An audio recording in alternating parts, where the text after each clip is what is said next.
Hello बच्चों, आइए प्रश्न को देखते हैं। सभी व्यवरोधों और ऋणोत्तर व्यवरोधों, जहां पे ऋणोत्तर व्यवरोध परिभाषित है x बड़ा या बराबर है 0 के और y बड़ा या बराबर है 0 के द्वारा निर्धारित उपनिष्ठ क्षेत्र जो होता है उसको रेखिक प्रोग्रामन समस्या का क्या कहते हैं। यहाँ पे कुछ खालिस्तान दे रखा है, रेखिक प्रोग्रामन समस्या का कहलाता है।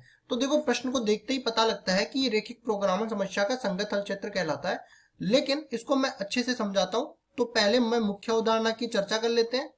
मुख्य अवधारणा, मुख्य अवधारणा। तो देखो, मुख्य अवधारणा में क्या होता है। पहली चीज तो हमें रेखिक प्रोग्रामन समस्या दे रखी है। रेखिक प्रोग्रामन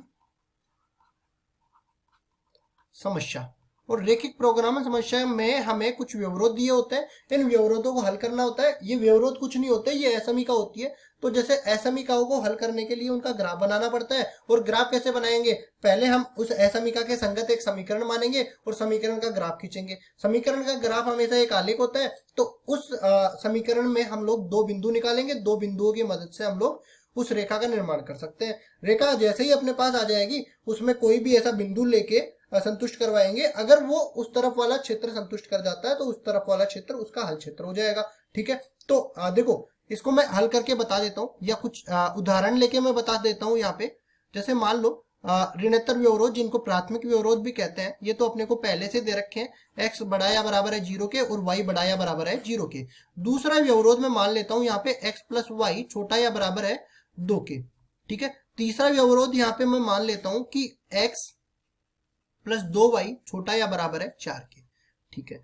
अब उसके बाद देखो, यहां से मेरे पास अगर मैं इसको समीकरण मानता हूं तो x प्लस वाई बराबर में 2 हो जाएगा। दो बिंदु यहां से मिल जाएंगे। पहला बिंदु 2 0 मिलेगा और दूसरा बिंदु 0 2 मिलेगा। हमेशा बिंदु ऐसे ही निकालते हैं, पहले x बराबर 0 रखेंगे, y का मान निकाल लेंगे, फिर y बराबर 0 रखेंगे, x का मान निकाल लेंगे। इसके बाद इसमें भी बिंदु निकाल लेते हैं। देखो, यहाँ पे x बराबर 0 रखेंगे, y का मान 2 मिल जाएगा, तो 0 2 मिल गया। उसके बाद y का मान 0 रखेंगे तो x का मान 4 मिल गया, तो 4 0 यहाँ पे मिल गया। अब उसके बाद देखो, इसका ग्राफ बनाते हैं। ग्राफ में क्या होगा, देखो, ये प्राथमिक व्यवरोध या ऋणोत्तर व्यवरोध तो कहते हैं कि जो भी अपने पास संगत क्षेत्र बनेगा या हल क्षेत्र बनेगा, वो अपने पास प्रथम चतुर्थांश में आने वाला है। ठीक है। तो देखो, ये प्रथम चतुर्थांश मैंने बना दिया, जहां पे केवल y अक्ष रहेगा और x अक्ष रहेगा, दोनों ही अपने पास धनात्मक रहेंगे।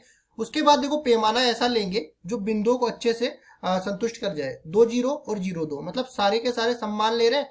तो यहाँ पे ये 0, ये 1 ले लेंगे, ये 2 ले लेंगे, ये 3 ले लेंगे और ये 4 ले लेंगे। एक खाना बराबर 1 इकाई मैंने ले लिया। इधर भी 1 2 3 और 4। अब देख लेते हैं बिंदु कौन कौन से आ रहे हैं। एक तो 2 0 और 0 2।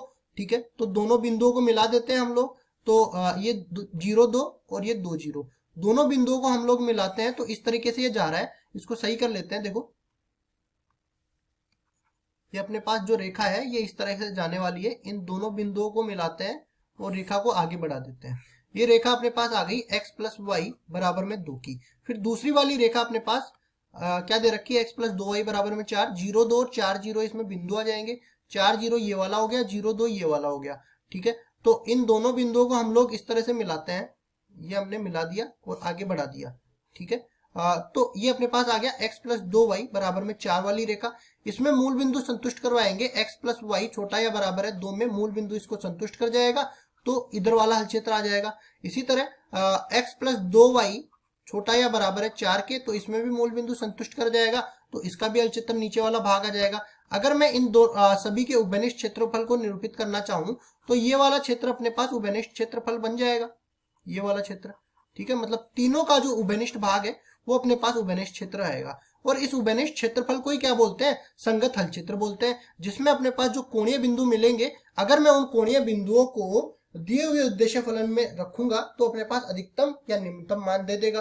और एक चीज और ध्यान देनी है हमें कि जब भी अपने पास जो संगत हल चित्र बने वो परिबद्ध अगर हो, तो जो अपने पास उद्देश्य फलन का अधिकतम या न्यूनतम मान आए वही अपने पास उद्देश्य फलन का अधिकतम या न्यूनतम मान होता है। लेकिन अपने पास अगर उद्देश्य ये जो संगत हल चित्र है ये अपरिबद्ध बन जाए, तब अपने पास समस्या खड़ी हो जाती है। उसमें हम लोग को एक असमीका का निर्माण करना पड़ता है और देखते हैं कि वो अपने पास दिए हुए वो असमीका का हल क्षेत्र जो है, दिए हुए संगत हल क्षेत्र में अगर एक भी बिंदु रखेगा तो जो अपने पास उद्देश्य फलन का अधिकतम या न्यूनतम मान आया वो अधिकतम या न्यूनतम मान नहीं होगा। तो फिलहाल अपने को केवल इतना बोला था कि ये जो रेखिक प्रोग्रामन समस्या में सारे व्यवरोधों और ऋणात्मक व्यवरोधों का जो उपनिष्ठ क्षेत्रफल है उसको क्या बोलते हैं? उसको देखो संगत हल क्षेत्र बोलते हैं, संगत हल क्षेत्र। और वो कैसा होता है वो मैंने यहाँ पे ये देखो पीले वाले ये पेन से मैंने यहाँ पे निरूपित कर दिया है। ये इस तरह का अपने पास संगत हल क्षेत्र होता है जो सारे के सारे व्यवरोधों का उपनिष्ठ क्षेत्रफल क्षेत्र होता है। तो इसका उत्तर क्या हो गया? संगत हल क्षेत्र। आशा करता हूं ये सवाल आपको समझ में आया होगा। धन्यवाद।